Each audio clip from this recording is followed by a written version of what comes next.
Hello everyone, and welcome back to the channel.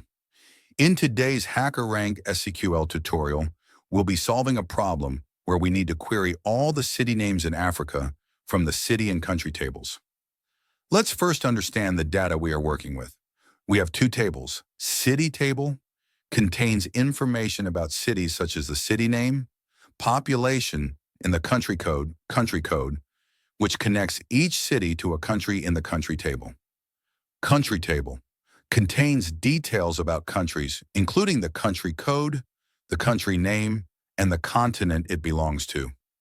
We are asked to return the names of all cities located in Africa. Let's join tables. The country code column matches the code column, so we will join the two tables on this column to get the necessary country information along with the city data. Then we filter the countries where the continent is Africa. Finally, we'll only need to select the name column from the city table to get the city names.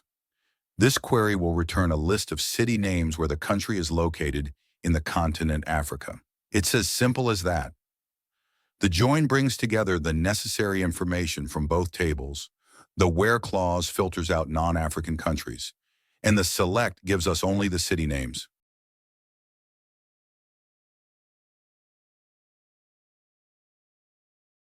Let's run and look result. Result seems correct. Thanks for watching video.